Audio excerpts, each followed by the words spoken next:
I counted the days by the cans, and the cans were lying to me.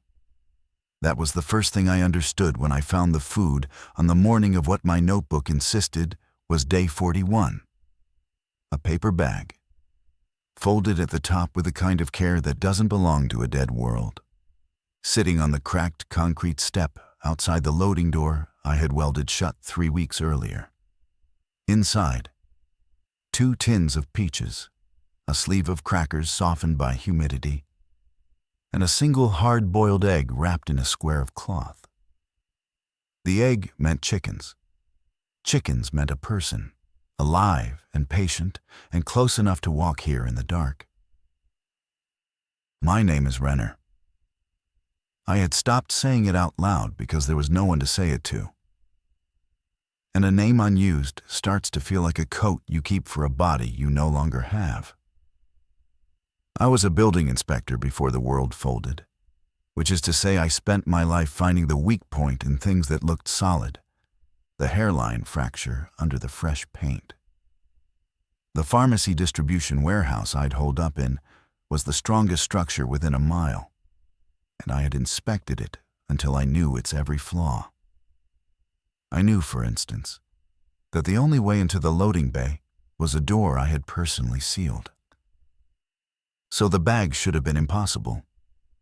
I stood over it for a long time, breath fogging in the gray cold, listening to the building tick and settle behind me.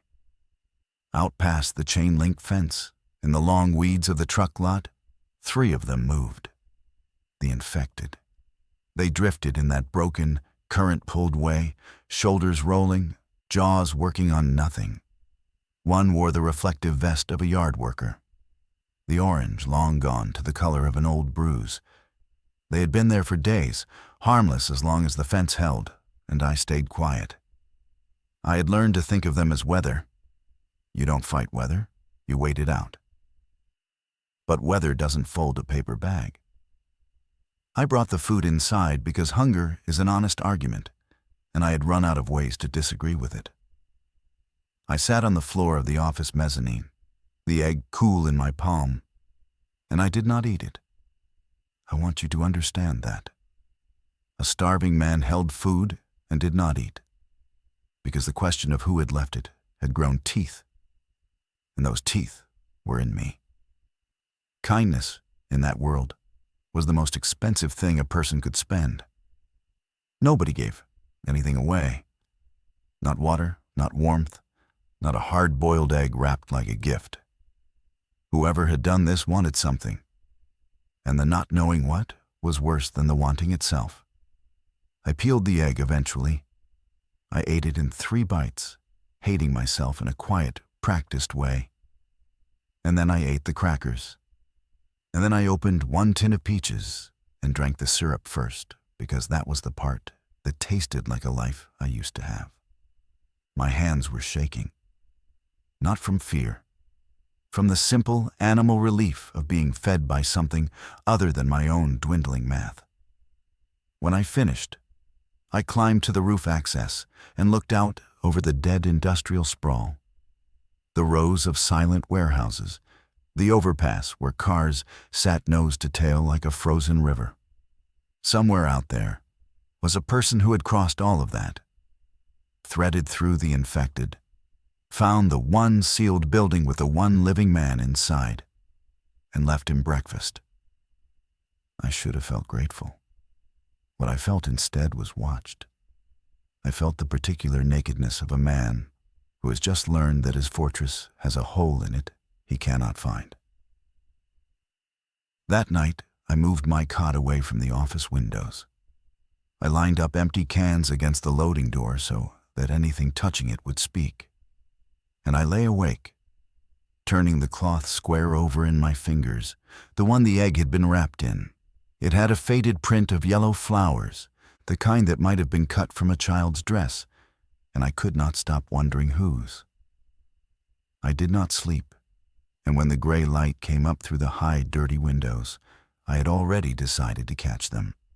Not confront, catch. There is a difference, and the difference is leverage.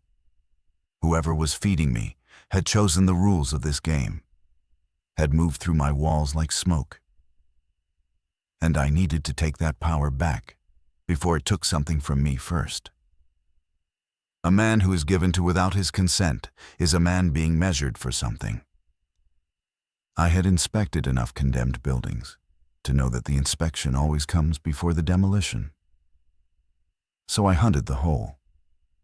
I went down to the loading bay and I put my hands on every inch of the wall, the way I used to read a foundation, feeling for the breath of cold air that betrays a gap. The welded door was solid. The roll-up gate was chained and rusted into one piece. I traced the seam where the loading dock met the older brick of the original structure, and there, low, behind a stack of warped pallets I had never bothered to move, I found it. A maintenance crawl space, a square hatch in the floor no wider than a man's shoulders, leading down into the utility tunnels that ran under the whole industrial park. I had seen it on the building schematics months ago and dismissed it because it was sealed with a cover too heavy to lift. The cover was not sealed now.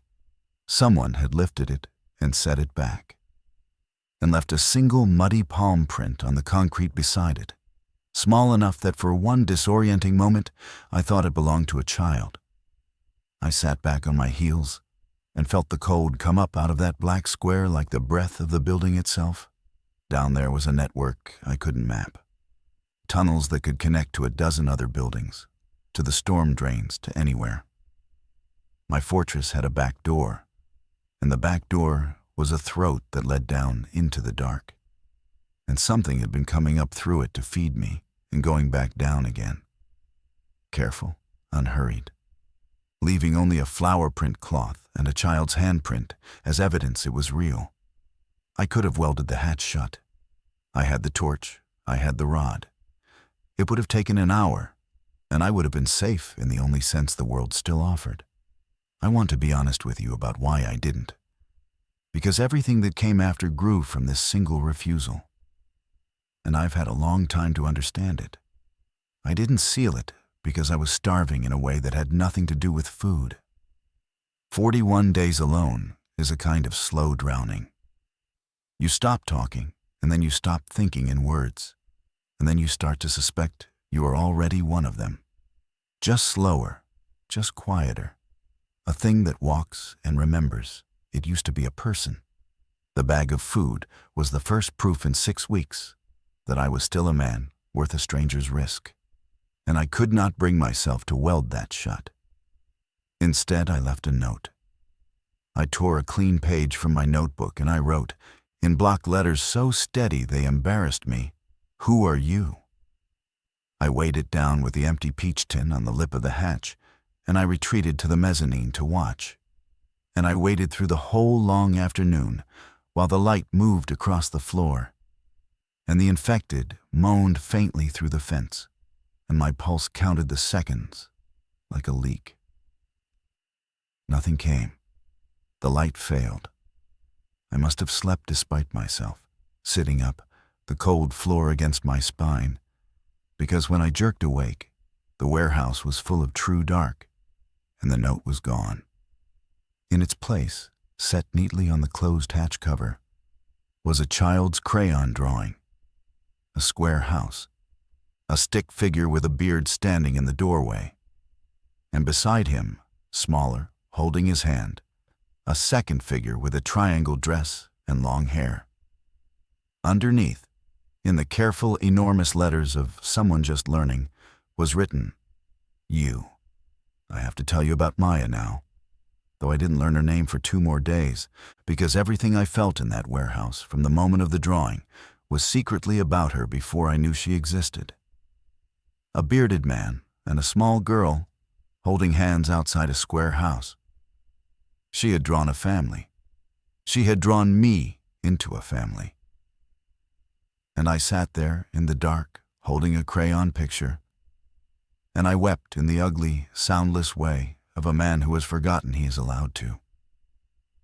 Because a child had looked at the one living thing left in her ruined corner of the world and decided he was a father. I did not weld the hatch. Let that stand as the measure of what loneliness had made of me. The next morning, I prepared the way you prepare for a guest, which is a thing I had not done in so long my hands didn't know the choreography. I cleared the office. I found a chair small enough. I went through the warehouse inventory. It was a pharmaceutical distribution center, so I had pallets of vitamins, electrolyte powder, antiseptic, but precious little real food. And I assembled what felt like an offering. Then I sat by the hatch with the cover off, and I called down into the dark the first words I had spoken aloud in 6 weeks. And my voice came out cracked and foreign. I got your picture. It's good. It's really good. The silence that answered had texture. It was a listening silence. I could feel her down there, somewhere in the cold pipes, deciding. My name's Renner, I said. I'm not going to hurt you. You don't have to come up, but if you're hungry, I've got stuff up here. I've got a lot of stuff. A lie of generosity over a near-empty pantry, but I'd have given her the last of it. A long time passed. Then, so quiet, I thought I'd imagined it. A voice floated up out of the tunnel, thin and high and impossibly young. Are you a nice one or a mean one? The question split me down the middle. Not a nice man or a mean man. A nice one or a mean one. As though kindness were a category of survivor, a rare and identifiable species. As though she had met enough of the mean ones to need to ask. I'm a nice one, I said, and I prayed I wasn't lying about that too. She came up slowly, head first, a small, pale moon of a face rising out of the floor of my fortress. Maybe 7 years old. Filthy in the deep, settled way of a child who has been dirty so long it has become her color. Hair in a snarl that had once been braids. The flower print dress, I saw now, the same yellow flowers as the cloth around the egg. And I understood she had cut that scrap from her own hem to wrap a gift for a stranger. She held herself ready to bolt back down into the dark, a creature of the in-between places. And her eyes went straight past me to the food. That's all for you, I said. Whatever you want. She ate like the tunnels had taught her to eat, fast and watchful. One hand curled around the food, eyes flicking to the exits. I didn't move closer. I sat against the far wall and let her be a wild thing in my house. When she finally slowed, when the worst edge was off, she looked at me properly for the first time. And what was in her face was not gratitude. It was assessment. She was inspecting me. She was reading my foundation for the hairline crack, the same way I read buildings. And I realized this child had survived whatever she'd survived by becoming very, very good at finding the weak point in adults. My brother's still down there, she said. He's sick. He can't climb. A pause. The trap closing, gentle as a folded paper bag. I've been bringing him food too, but there's not enough anymore. That's why I started giving it to you, so you'd help us. Her chin lifted. You said you're a nice one. I should have asked what sick meant. In that world, there was only one sickness that mattered and 100 ways to die of the ordinary ones. And a careful man would have asked before he agreed to anything. But Maya had built her trap out of my own loneliness, and she had built it well. And I heard myself say I would help before my survival instincts could lodge their objection. She watched the promise leave my mouth, and something in her shoulders came down.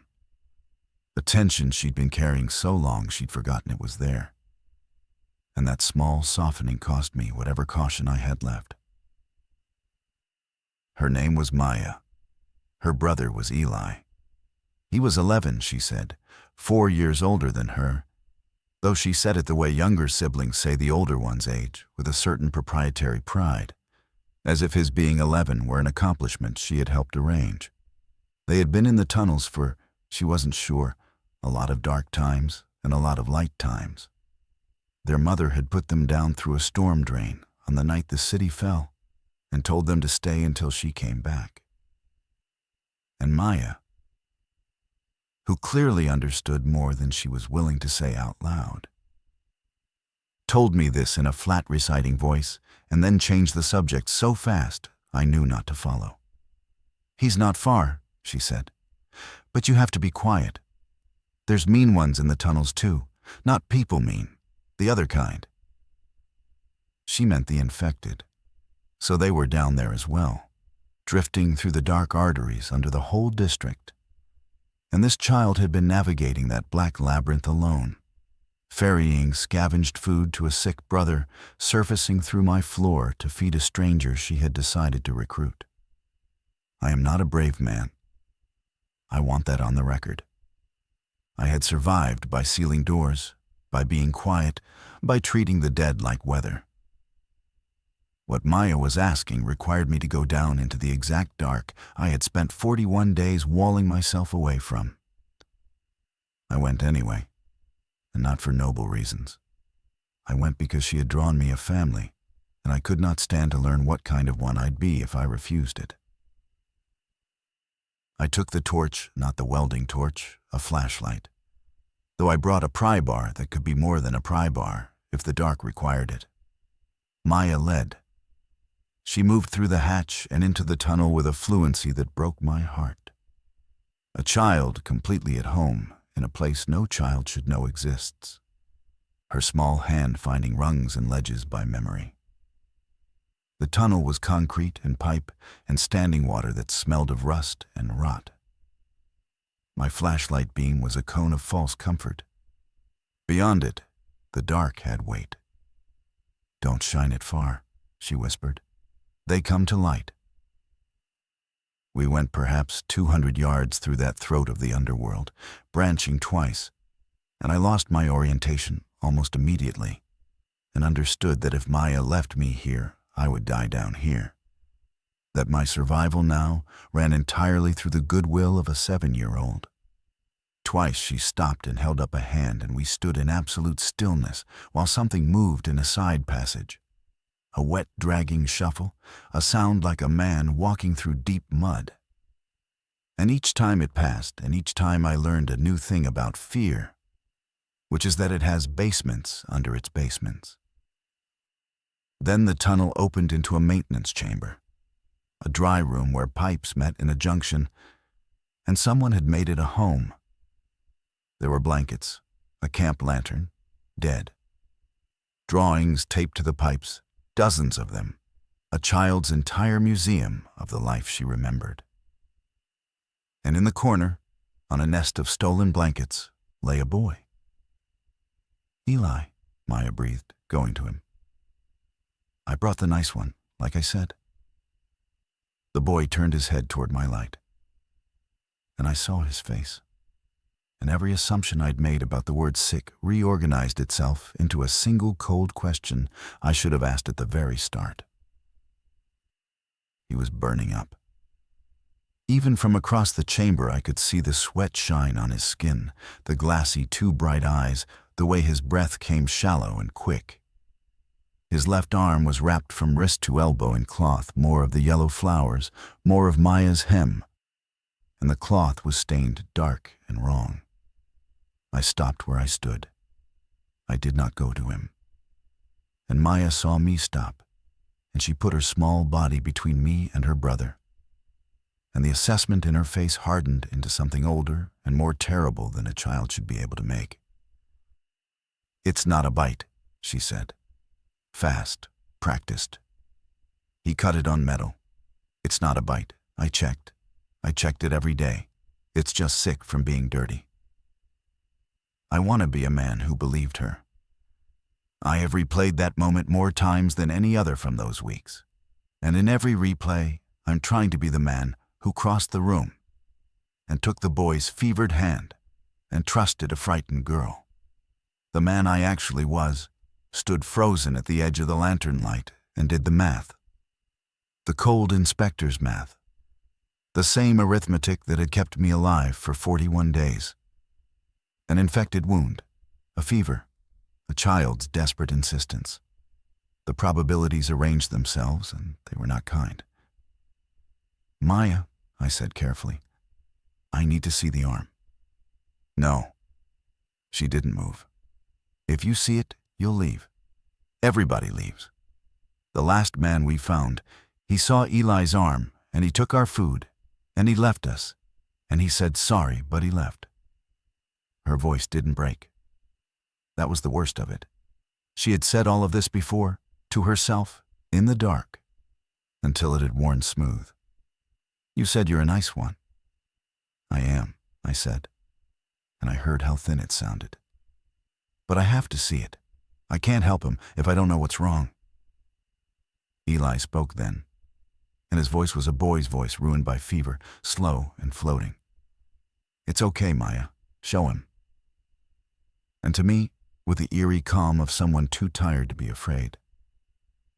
It was a bite. She knows it was. She just doesn't want it to be. The chamber went very quiet. Maya didn't turn around to look at her brother. She kept her eyes on me, and they were full of a fury that I understood was actually grief.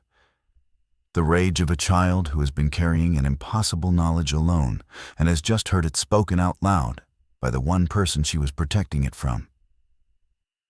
3 days ago, Eli went on, each word an effort. We were getting water at the east drain. One came out of the pipe. It got my arm before Maya hit it. She hit it a lot.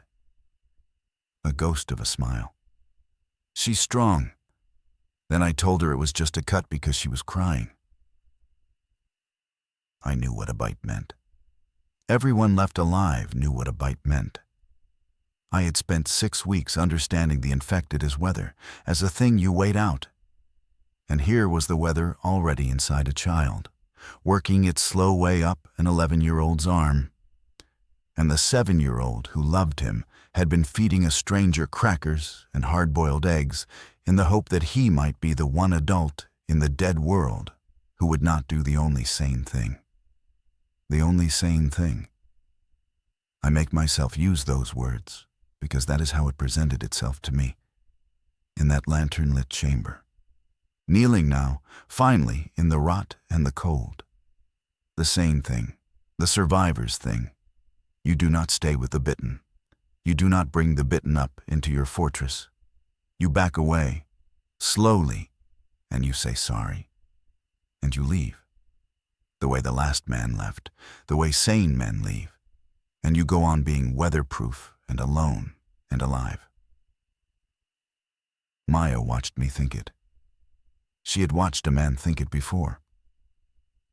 And she said very softly, in a voice that had given up its anger and gone down to something underneath, "How long does he have?" I didn't answer, because she already knew. And because the real question, the one neither of us said, was how long would I stay? I stayed. I will give myself that much, though I have learned not to mistake staying for virtue. I stayed because leaving would have required me to walk back up through tunnels I couldn't navigate, yes, but mostly I stayed because Maya had drawn me into a square house, and I had not yet found the strength to erase myself from it. We moved Eli that night. It took both of us, Maya at his feet and me with my arms under his shoulders. The boy drifting in and out, lighter than an 11-year-old should be. Through the tunnels, up through the hatch, into the warehouse, into my fortress that I had spent 6 weeks making impregnable, and was now, with my own hands, opening to the very thing I had sealed it against. I made him a bed in the office, away from the windows. Maya would not leave his side. She held his good hand and talked to him in a low, constant stream. Old jokes, half-remembered songs, the names of cartoon characters, a whole archaeology of the world they'd lost. And Eli answered when he could and slept when he couldn't. I went up to the roof and stood in the cold and let myself fall apart where she couldn't see. Below, in the truck lot, The 3 infected drifted in the dark, and I thought about how I had called them Weather, and how Weather doesn't bite an 11-year-old's arm at the east drain while his little sister screams. They had been people. The yard worker in the bruise-colored vest had been a person with a name and probably children of his own. And I had spent 6 weeks teaching myself to think of him as wind and rain, so that I would not have to feel anything about the ending of the world. Maya, 7 years old, living in a pipe, had not let herself off that easily. She had kept feeling. She had kept feeding people. She had stayed a person in a place designed to grind that out of her. And I, with my fortress and my welding torch and my survivor's math, had nearly let mine die. When I came back down, Maya was asleep against her brother's side, and Eli was awake, watching me with those fever-bright eyes. "You're going to have to do something," he said, "when it happens." He was 11, and he was telling me, calmly, what I would need to do when he turned. "Not in front of her. Promise me not in front of her." I sat down on the floor beside him. I did not promise. I could not get the word out. "She thinks you can fix it," he said. "She's been so sure she could find someone who could fix it. That's why she kept giving you food. She wasn't trying to trick you. She really thinks grown-ups can fix things. She's little. She doesn't know yet." "How do you know?" I asked. "That nobody can fix it?" "Because I'm the one it's happening to," he said simply. "I can feel it. It's like falling asleep but the wrong direction." He closed his eyes. "It doesn't hurt as much as it did yesterday. That's how I know it's getting close. When you stop feeling the arm." I sat with those 2 sleeping and not sleeping children in the building I had made into a tomb for one. And I'd understood that the world had finally found the weak point in me, the hairline crack under the fresh paint, and that everything I had built was about to come down. Inspector's first rule is that you cannot save a structure by pretending the fracture isn't there. You can only decide what to do before it gives way. I had perhaps a day, maybe 2.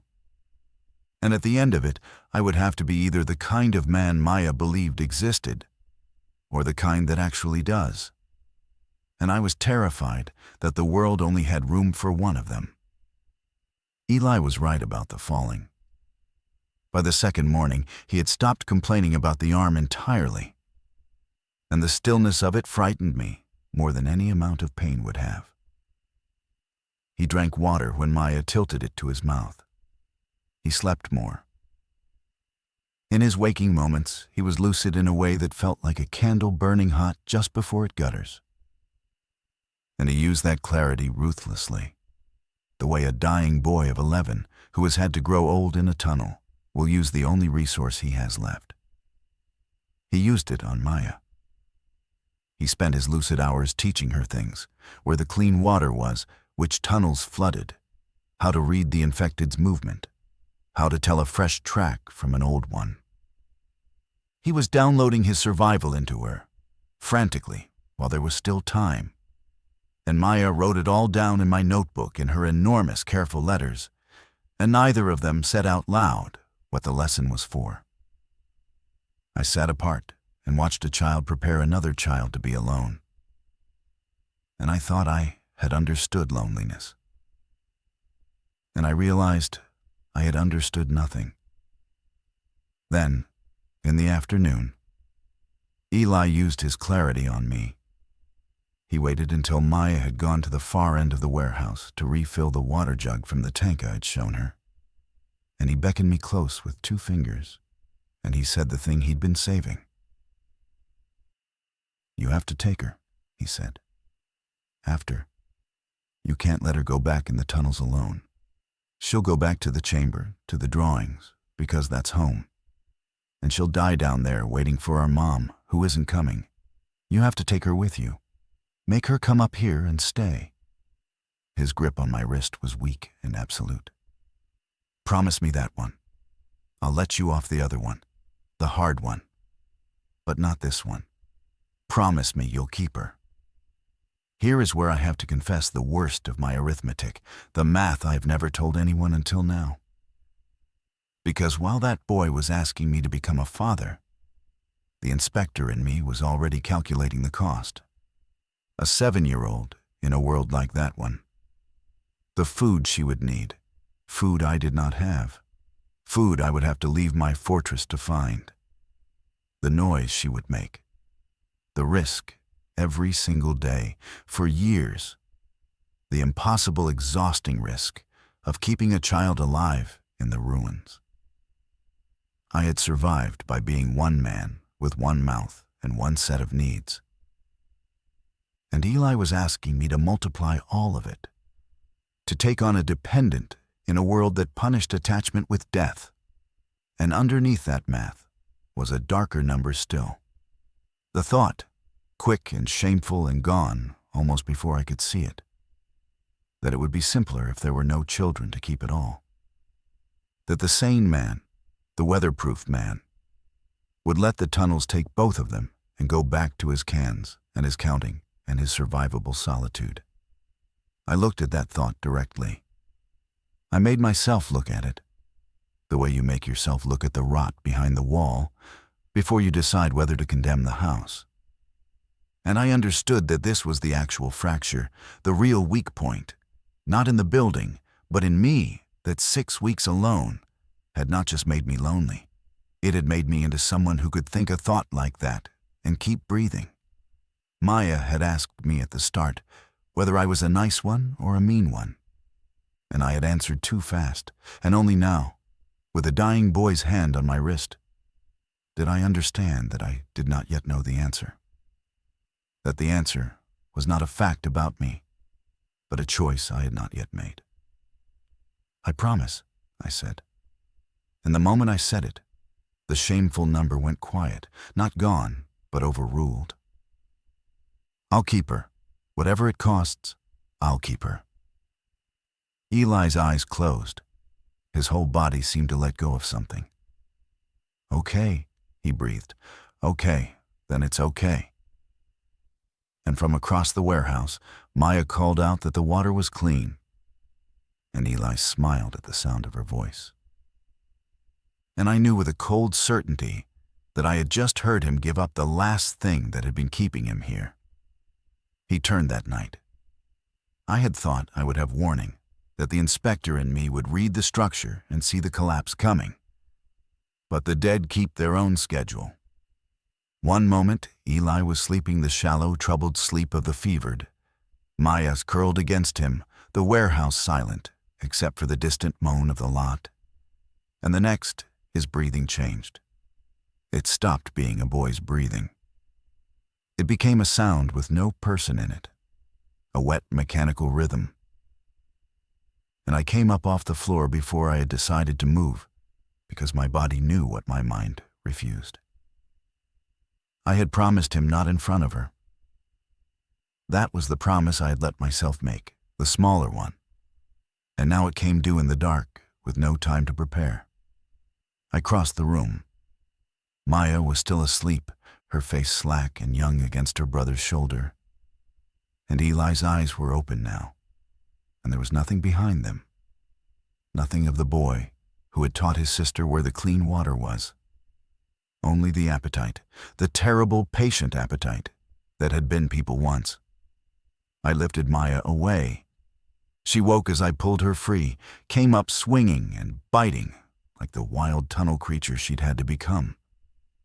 And I held her against my chest, with her back to her brother, and I carried her, fighting, to the far stairwell. And I shut the door, and I held it, and I held her, and I told her not to look, not to look. Keep your eyes on me, keep your eyes on me. While behind the door, the thing that had been Eli began to move. She knew.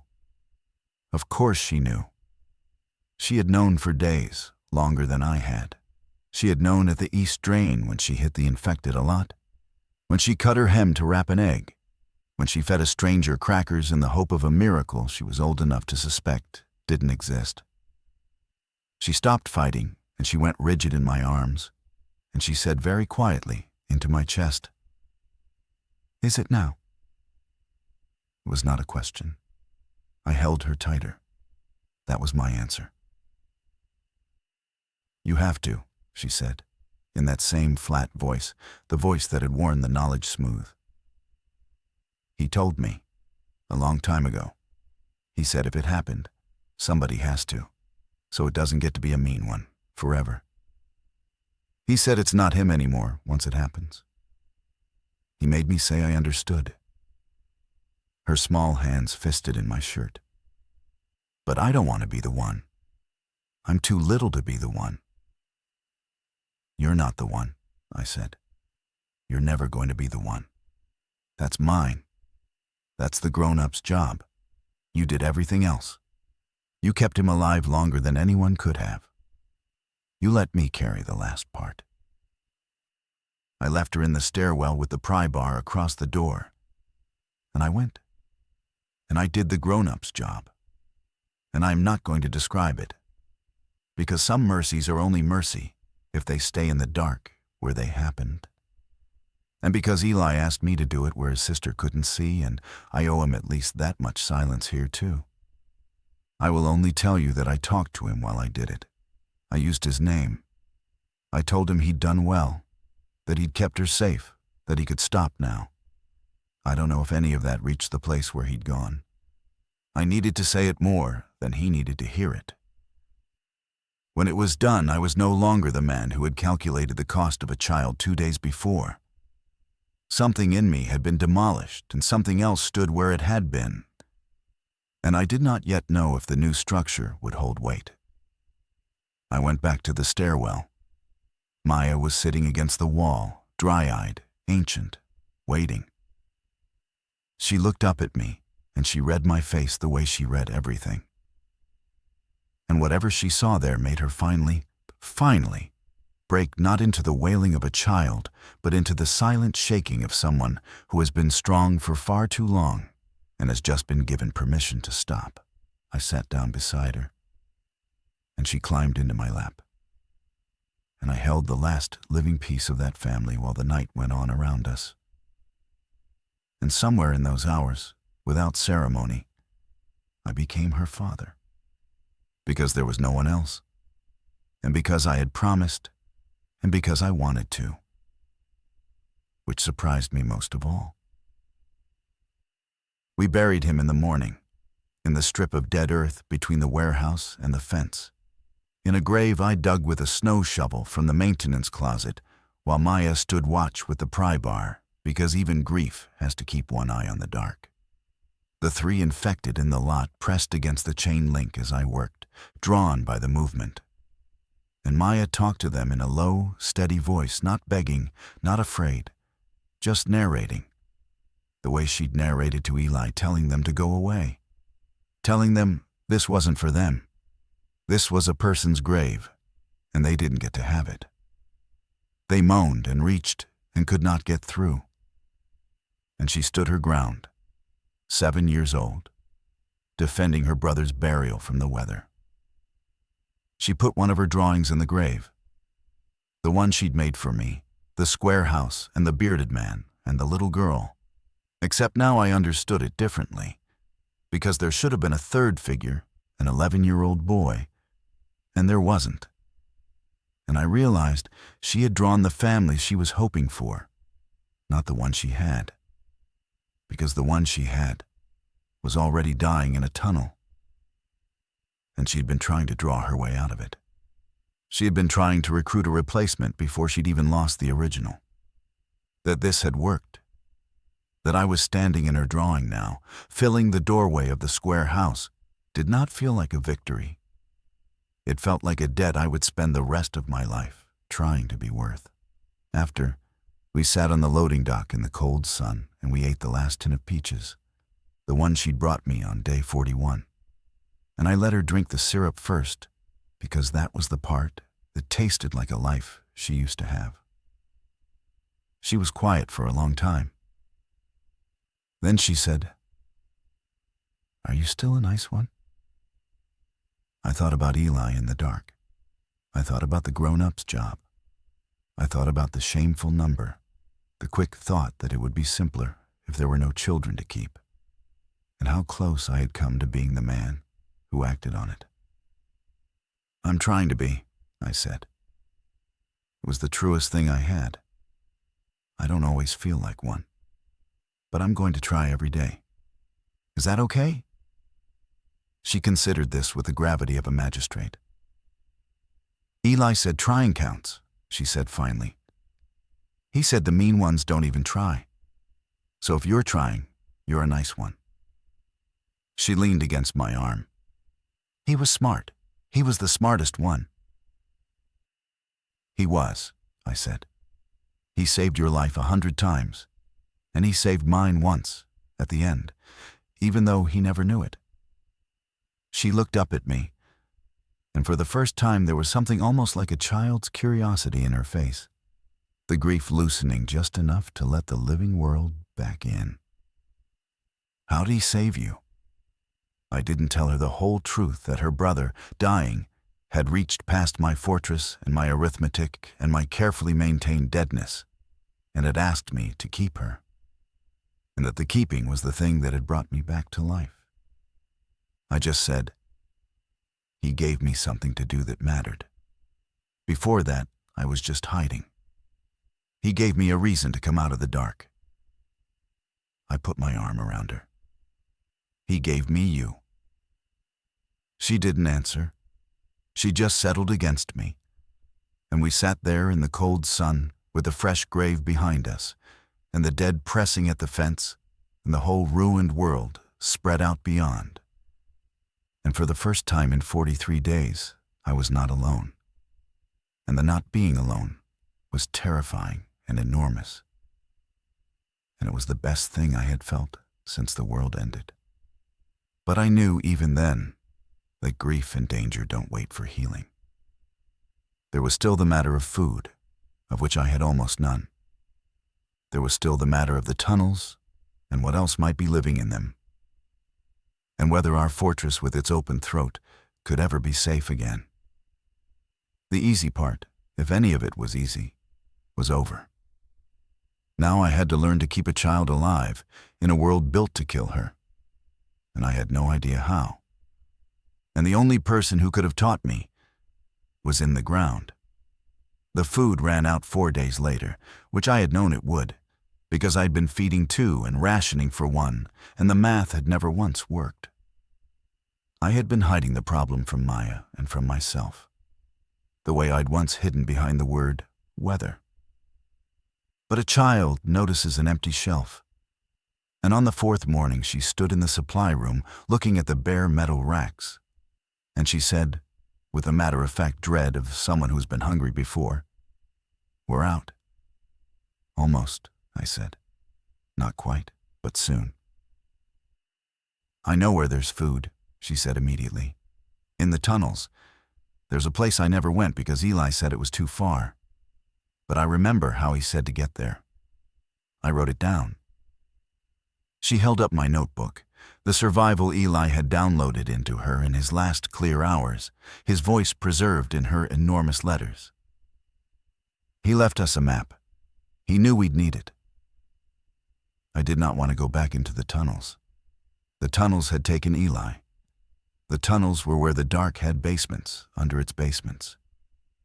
But the inspector in me looked at the empty racks and ran the only honest arithmetic there was. And it came out the same way it always did. We could starve up here in the safe fortress, or we could risk the dark for a chance at not starving. There was no third number. There never is, in the end. The world strips you down to 2 choices and makes you pick. "Show me the map," I said. We went down together because I would not leave her behind, and she would not be left. And because she was the navigator now, the one who held Eli's directions, and I was just the muscle and the light. It reversed something between us, and I felt it. the way she moved ahead with purpose, and I followed. The 7-year-old leading the grown man through the underworld, she understood, and I did not. I had spent my life being the one who knew how the building worked. Down there, I knew nothing, and I had to trust a child completely, and the trusting was its own kind of falling. The tunnels had changed since Eli's death, or maybe I had. Every shuffling sound was now the sound that had come for him at the east drain. Every side passage was a throat. We moved slow, lights low, Maya whispering Eli's directions to herself like a prayer left at the wide pipe. Past the place where the water drips. Don't go near the room with the red door. Twice we stopped and pressed into alcoves while the dead passed. And each time Maya took my hand, not for comfort, I think, but to keep me still. To keep the clumsy, frightened grown-up from getting them both killed. The food was where Eli had said it would be. A flooded maintenance station with a steel cabinet raised above the water line, and inside, sealed in plastic, an emergency cache someone had stockpiled before they died or fled military rations, water purification tablets, canned protein, enough to keep 2 people alive for weeks if we were careful. Maya let out a breath that turned into something halfway to a laugh, the first almost happy sound I'd heard her make. And she said, "He was right. He's always right," in the present tense, and I didn't correct her because the present tense was where she still got to keep him. We loaded what we could carry. And as we turned back, Maya stopped, and her whole body changed, that wild creature stillness. And she said one word, very quietly. "Listen." I listened. And under the drip of water and the distant moan, I heard something I had not heard in the tunnels before. Not the dragging shuffle of the dead. Footsteps. Deliberate, spaced, careful footsteps. Living footsteps. Someone else was down there in the dark with us, and they were moving toward the cache, toward us, with the unhurried confidence of someone who knew exactly where they were going. Maya pressed against me, and in a voice gone tiny and afraid in a way the dead had never made her, she breathed. "That's the mean one. That's the man who took our food and left us. I know his walk." The man who left them. The one who had seen Eli's arm and taken their supplies and walked away with a sorry. I felt Maya's fear go into me through her small hand, and I understood that she was more frightened of this living man than she had ever been of the dead. And I understood why, because the dead don't choose. The dead are weather. This man had looked at 2 children, one of them bitten, and he had chosen, and his choice was the kind that haunts a 7-year-old worse than any monster. I had a decision to make in the space of a few breaths. We could hide. We had the food. We could press into the dark and let him pass and slip away and never see him. That was the survivor's move, the weatherproof move. And 4 days earlier, I would have made it without a flicker. But Maya was shaking against me, and the man's footsteps were coming. And something had been demolished in me and rebuilt, and the new structure made a different choice. "Stay behind me," I whispered. "Whatever happens, you stay behind me. And if I say run, you run, and you don't look back. And you go to the square house. You understand? You go home." "Don't leave me," she said. "Everybody leaves." "I'm not everybody," I said. "I'm the nice one, remember?" The footsteps rounded the passage, and a light found us, blinding, and behind it a man's voice, hard and quick. "Don't move. Hands where I can see them. That's my cache you're standing in." A pause, and then the light dropped a little and his voice changed. Recognition, and something uglier crawling into it. "I know you. You're the tunnel kid, the one with the sick brother." He laughed, low and without warmth. "Still alive? And you found a grown-up to mind you." Where's the brother? He died, I said. Flat. I did not give him Eli's name. He had not earned Eli's name. Course he did, the man said. Told her he would. Told her there was no point feeding a dead boy. She wouldn't listen. He shifted the light to me, sizing me up the way I'd once sized up buildings. So now you're hers, huh? She's good at that. Finding strays, getting them to carry her around. You know she's just gonna get you killed. Kids down here, they're a death sentence. Slow you down, make noise, eat your food. I did the smart thing. You should too. There's a cache full of food right here, and only one of you needs it. And there it was, spoken aloud in another man's voice. My own shameful number. The quick, dark thought I'd had with Eli's hand on my wrist. That it would be simpler if there were no children to keep. This man had heard that same number, and he had built his whole self around it. He was what I would have become. He was the weatherproof man, the survivor, the one who'd done the smart thing.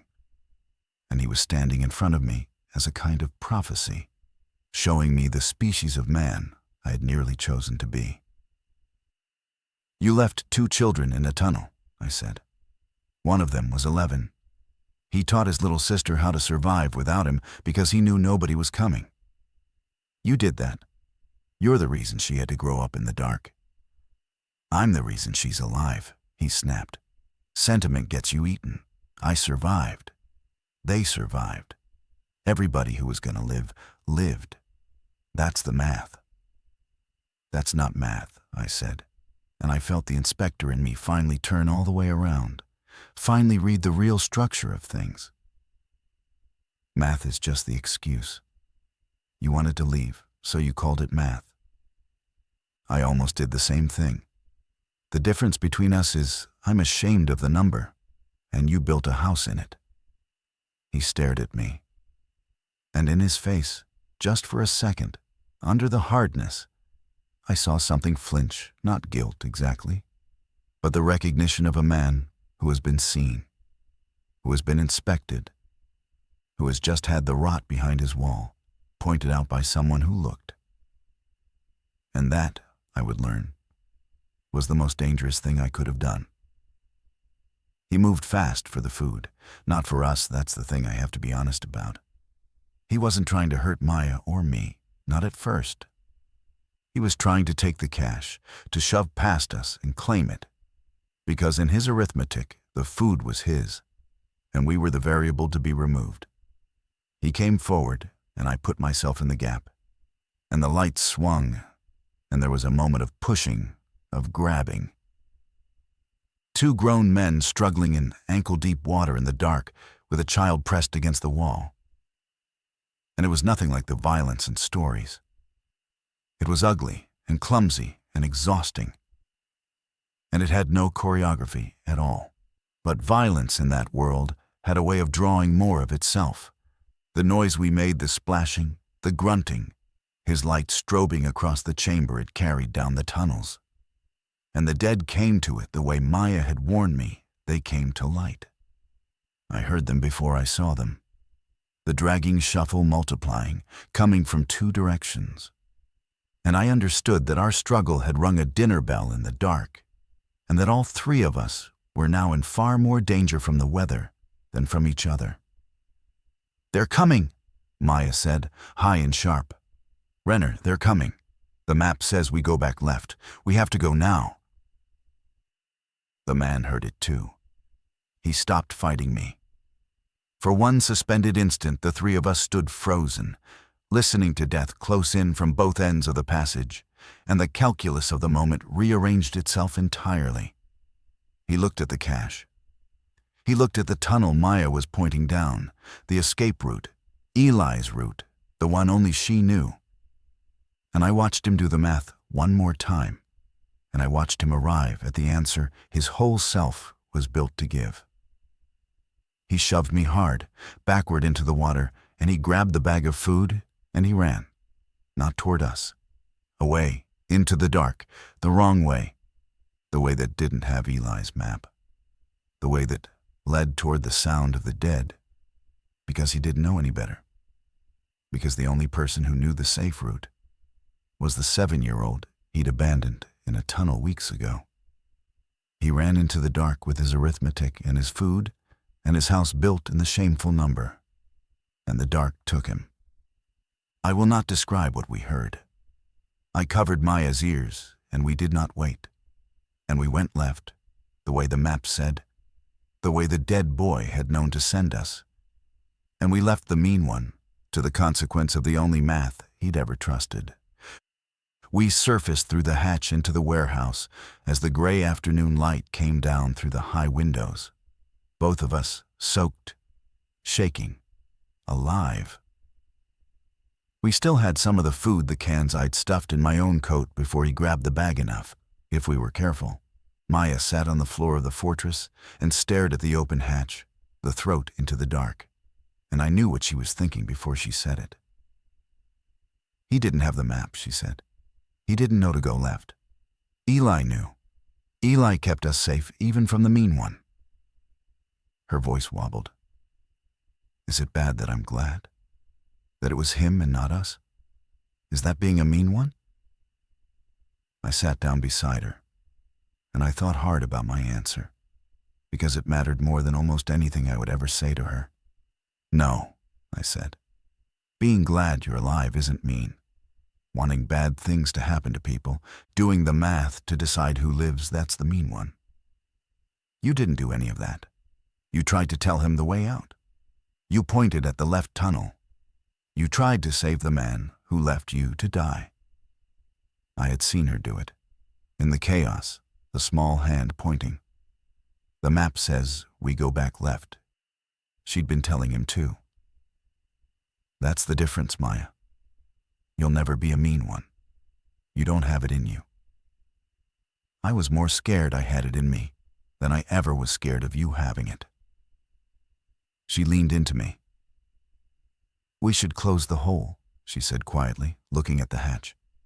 So nothing else comes up. So it's just us. So it's safe.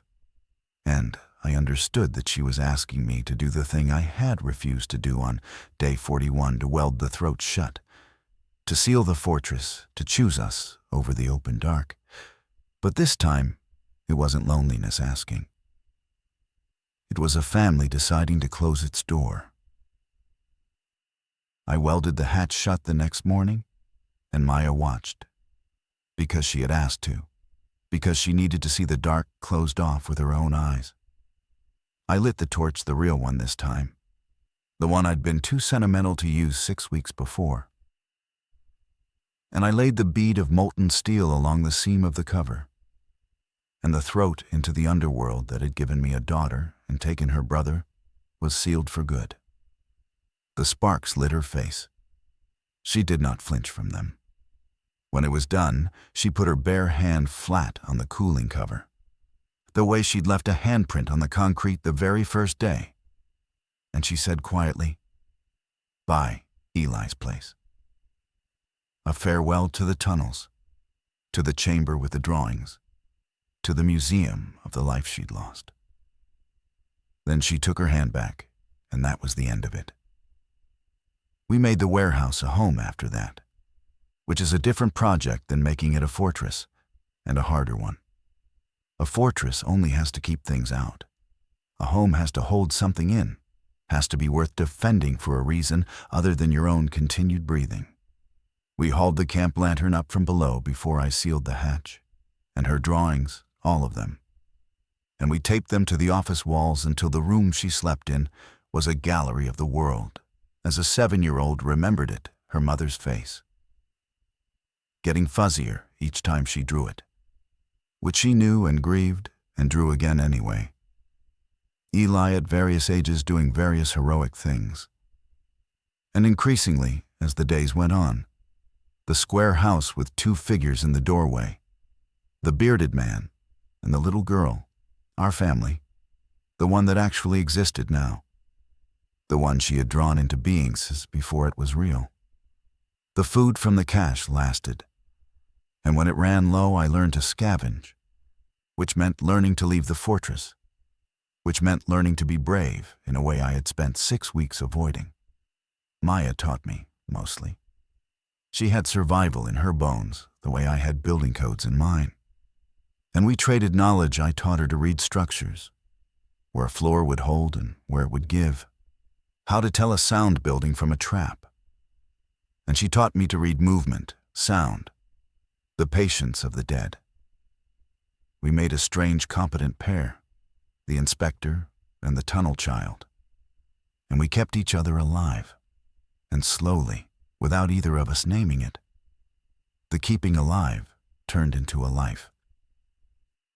The 3 infected stayed in the lot for another month before they drifted off after some sound only they could hear.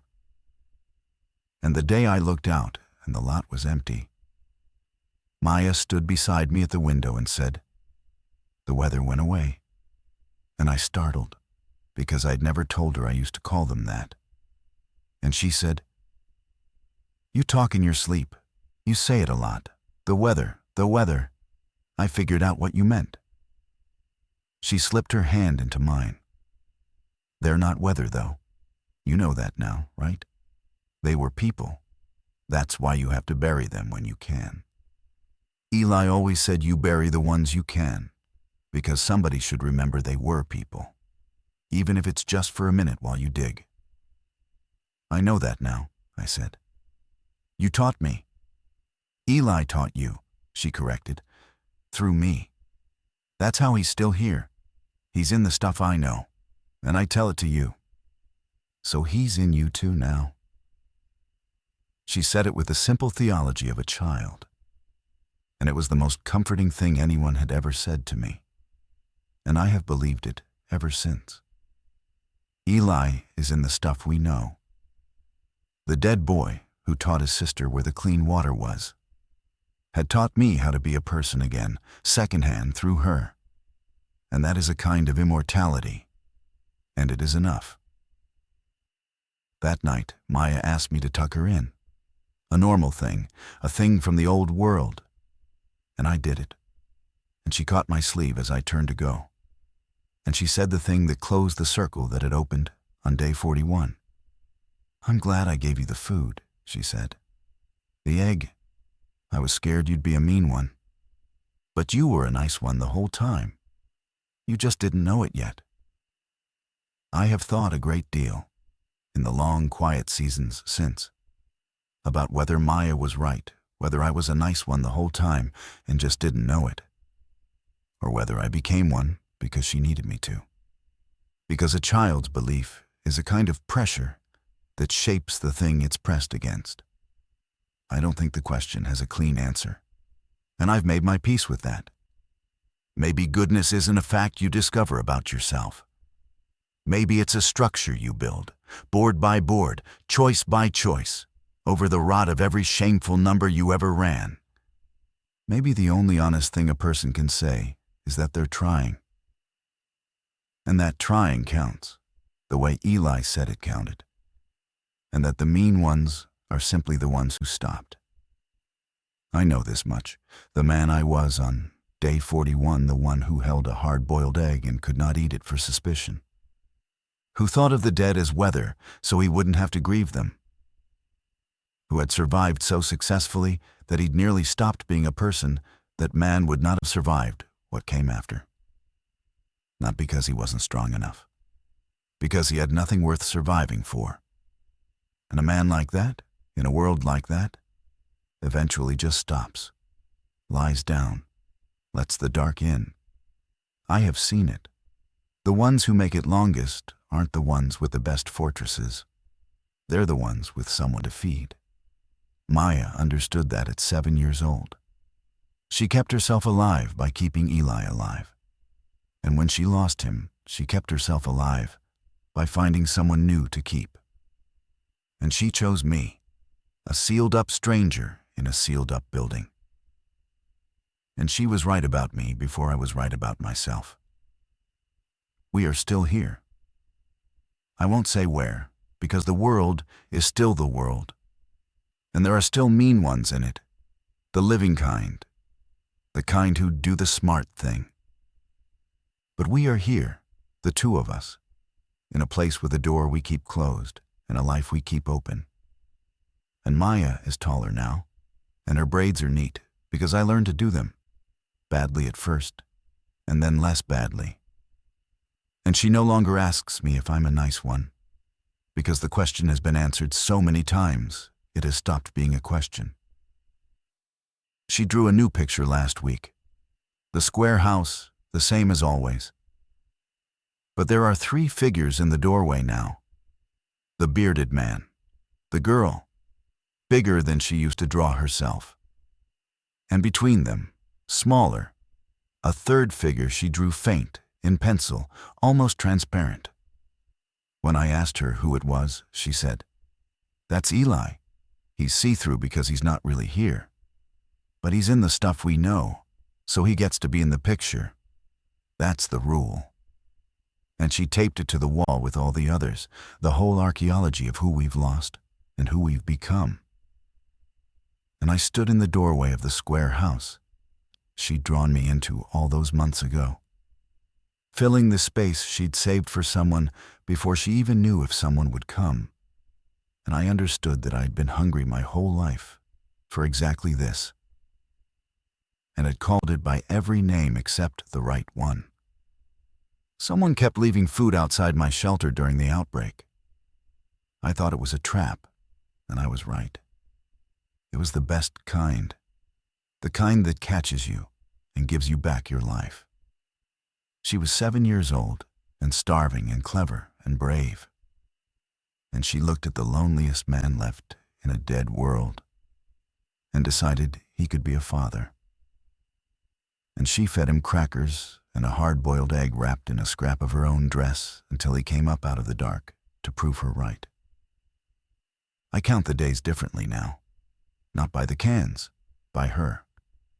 And the cans don't lie anymore, because there's a reason to make the numbers come out true. People ask, in the rare, safe gatherings where survivors trade their stories, what kept me alive. They expect the fortress, the welding torch, the inspector's eye for a sound wall. I let them think it. The truth is smaller and stranger, and I keep it for myself. What kept me alive was a folded paper bag on a cold step, left by a child who had every reason to hoard and chose to give instead. I have learned that the world ending does not change what people are. It only removes the consequences that used to keep us honest and shows us the math we were always secretly running underneath. Some of us, given that freedom, become the mean ones and call it survival. And some of us fewer braver keep feeding strangers in the dark, keep burying the dead so someone remembers they were people, keep drawing square houses with room in the doorway for whoever might still come. Maya is asleep down the hall. I checked, the way I check every night, not for threats anymore, but just to hear her breathe. I was a man who sealed his doors. Now I'm a man who keeps one open, just a crack, just in case someone else out there is hungry and brave and trying. Trying counts. She taught me that. It's the only rule that ever mattered.